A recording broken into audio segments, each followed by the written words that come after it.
Excerpt from the 589th official contact conversation of the 16th of June 2014. Synopsis.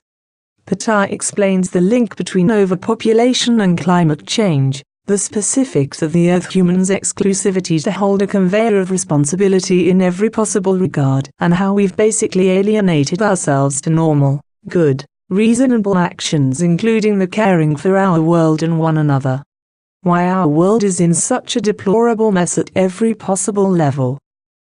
By the criminal to be mentioned machinations and the guilt and irrationality of the people on Earth, namely in reference to their irresponsible perspective of breeding to overpopulation with all its arising machinations regarding the global destruction of nature, the fauna and flora, the harmful influences on the atmosphere, the contamination of water, the drying out of waters such as with the unreasonable redirection or damming of water, the poisoning and destruction of watercourses, the soil and therefore the entire kingdom of plant life, as well as the climate through hazardous gases and toxic substances, and limitless exploitation of Earth's resources, the entire terrestrial wind system has become affected to the extent of coming out of its ordinary procedure. So it is with the incredible dimensions of overpopulation with all its nature-influencing destructive machinations which constitutes the real release of the situation, with which a rapid climate change sees its beginning, that could ever further produce a subsequently stronger yield, invariably worldwide continuing to guide ever more severe weather extremes. The reason is that the effects of the irresponsible Earth-human machinations to a great extent not only impaired nature's natural development, but in certain parts completely destroyed it. The Earthman with his unreasonableness has caused great and hardly recoverable damages in the geosphere, so from the Earth's crust to the accordingly earthly space, where Earth's contiguous rocky crust, water and mantle of air adjacently adjoin. Further, he did tremendous and irreparable harm to the biosphere, so in terms of the totality of habitats RISP, all layers populated by creatures of the Earth. Mention may also be made to the immense damage and destruction to the lithosphere ISP. Earth's crust, badly wrenched and overwrought, ranging from the 1200 kilometers depths of the Earth's rocky shell. Also the hydrosphere is prevalently damaged on the Earth, from the oceans, inland waters, groundwater, to the icebound water to that existing in the atmosphere. Finally, we must yet come to the atmosphere ISP, the enveloping mantle of air which surrounds the world, so impregnated with toxic pollution thought harmless to health by the human, until animals, creatures and other living things, even the smallest to the largest plants and trees have become damaged. All spheres have been so negatively impacted that it's in turn fostered a further advancement of climate change, which is much the same with the two southern tropical and two northern polar jet streams as well, having changed to the point of being pushed out of their ordinary pattern. This causes many factors to play their part, such as with the solar radiation in the equatorial regions heating the air up much more than usual, as is much the same case in the polar regions, giving rise to high-pressure zones and low-pressure zones with corresponding wind cells, in which case a balance then arises, where the air from the high-pressure zones penetrates into the low-pressure zones. Through the Earth's rotation the air currents are then driven eastward, thus forming the jet stream, whereby in the southern area of the Earth very strong winds and storms arise, indeed directly above the Earth's surface. Jet streams are spacious atmospheric wind bands, incurred by the compensation of air movement from high-pressure to low-pressure areas. They're mostly located between the ranges of the troposphere and stratosphere, flowing almost horizontally around the Earth with wind speeds of up to 700 kilometers per hour. The polar jet stream now, steadily for around 70 years, is moving toward Poland, with the result that many regions of the world face ever more concerning primeval weather extremes and climate changes, which always brings much misfortune upon the planet and its humanity, as you've manifestly repeated since the 1950s. So, multiplying and strengthening storms with their torrential rain masses and consequential flooding should expect a steady increase, along with all other extreme weather phenomena, their destructive consequences becoming ever more primeval. It was less than 4 years ago that this time dawned. We've detected, since which nature has reared up, natural disasters having accumulated, increasingly producing enormously mighty storms. They're now hugely powerful, as I said before. Hence these natural events increasingly approach sizes unlike that which have ruled Earth since time immemorial. So everything is said to get very much worse, if we comparatively evaluate the impact of events in the last few years moving forward. This is why, it's because of these unreasonable, malignant as well as destructive nature engaging overpopulation machinations, which affect the jet stream. It's this rampant overpopulation alone which causes these consequences, because over this last 70 years the dimensions of this mass have grown ever more rapidly, so that more and more on Earth these directly destructive influences and indirect interventions have on the one hand heavily damaged nature, while on the other hand destroyed it altogether, a corresponding impact on the atmosphere and within the jet streams becoming inevitable. Had the stock of people remained normal for the Earth, then all these effects could not have happened, because a normal existence could never have led to such nature-enlivening climatic changes.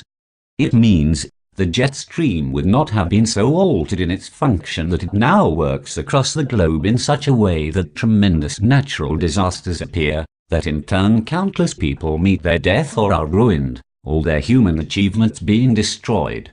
It seems that the brazen natural law of cause and effect in all its logical incorruptible regularity is not yet integrated into the convolutions of the cerebrum risp. Realized in the roused consciousness of the Earth people, not always perceived with clarity, uncompromisingly acknowledged in uncertain terms, that no non-existent God or other supernatural powers are there to help during times of need or trouble, or impaired by fear has adopted an ostrich style of manner with head buried in the sand, because he does not have the facts, not the eyes to see nor wants for it. From higher powers can nor will a rescue ever come, because these forces are simply non-existent, and ignoring this reality will only ever lead to a culpable inaction, and therefore will mean that everything will only ever get worse. There is only one solution. The man must be his own God and help themselves. It seems almost hopeless, because those that sit in positions of responsibility in governments, economics and the sciences are almost exclusively irresponsible, megalomaniacs, psychopaths and selfish egoists, which exudate a putrid filth toward the welfare of planet Earth's humanity and to shear all its nature. The Earth risp. The humanity in the present 21st century finds suffering in all possible corners and ends. Everywhere, wherever man looks, he sees an increasing man-made administrated chaos, demolition and environmental destruction of every kind on water, land and in the air. He always sees wars worldwide between nations, states and entities, and he expectantly sees with horror growing and uncontrollable terror troops from terrorist militias such as Al-Qaeda, Islamist State, Boko Haram, their mischief driving people into fear and terror.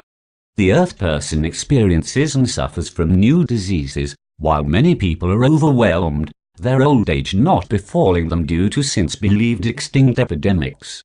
Murder and manslaughter, terror, robbery, anarchy, rape, child abuse and child molestation, organ trafficking, torture, death penalty and much more of the worst and cruelest inhumanities spread themselves out amongst the people like purulent ulcerations, and there's presently no end in sight. Rather, everything just seems to be getting more extreme, degenerate, unfeeling and inhuman.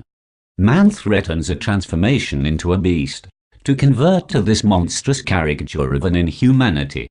Unfortunately, the Earth people have long since positioned themselves outside of the ideal image risp, away from the actual normal and good, what and like they actually should be risp, of what the creation universal consciousness since the your beginning of intellectual consciousness moderate, ethical and moral values, virtues and ideals is in its innermost essence, namely in the invigorating faint cliché and thus immortal human spirit form. The man should and must get back to the real and true man in the truest sense of the word, back to all the positive balanced values and virtues and how they're in themselves carried out in the thoughts, feelings, sensations, words and deeds, which is what then translates it all into reality. This includes stripping all selfish, materialistic, narcissistic, and any other inhuman impulses and pretensions of himself. They're incompatible with the true destiny of man, in such a way that man on earth can come back to, reunite with himself and in the purest sense with all the nature of planet Earth, to gradually heal and cure it again after all the destruction directed at it in indecent deeds, to compensate and bring it all back into balance. But for this he would have to have the spiritual teaching, teaching of truth, teaching of spirit, teaching of life, and with it all the virtues of humanity. One among the many virtues of a true human being is to in the first instance succeed a comprehensive responsibility for nature and the planet on which people live and owe existence, ergo their gratitude. With the uncontrolled growth, the world population has expanded boundlessly to currently around 8.5 billion people, instead of the given planetary standard sustainable population maximum of 529 million. As is the Earthman has rifled through to opening a veritable Pandora's box of untold deleterious dysfunction, vanquishing heinousness, as repercussive consequentiality conceded unto itself. Among them is also the escalating climatic disasters, followed by the consequence that the whole of humanity becomes ever harder to trajectory position. If any of those unabridged responsible individuals in crucial positions on Earth had heard the voice of proclaimer and teacher beam, then this would have occurred in the 1950s, during the then beautiful time before the dire consequences of the global population explosion during the awful warning. Now the bitter fruits of the lack of understanding must be harvested and eaten, even by those which do not contribute to overpopulation because you need to be reasonable. Mind and action in wise perspective until today has been too stupid, too arrogant and selfish, which is expected to remain the case for many centuries into the future. More and more people are becoming aware that it's overpopulation that's the colossal fundamental problem facing the humanity of Earth, which is never discussed anywhere by governments or mentioned by responsible authorities, let alone the problem addressed in such a way that may lead to a logical solution. Everything is all ultimately quietened and shushed silent because of religions and their vested bigwig bosses, to which governments are usually and generally allied. Vindictive murder and unscrupulous application of torture and capital punishment on behalf of the people and commanded by God as the Christian religious code tacitly allows, though the prevention of this behavior should be a fundamental human right, as with the rights of women, and also so that the deadly overpopulation can be restrained and prohibited. What's this for a blatant travesty? What a shameful appearance in denying any responsibility, reason and logic. Enough of this false humanism, and at the same time to the bigots-like cunning of the hypocritical religionists, hasn't something to be said against all the murders, or the death penalty. On the contrary, the destruction of life and of creative goods is still bloodlustingly endorsed, advocated and approved by the religious bigwigs and their followers.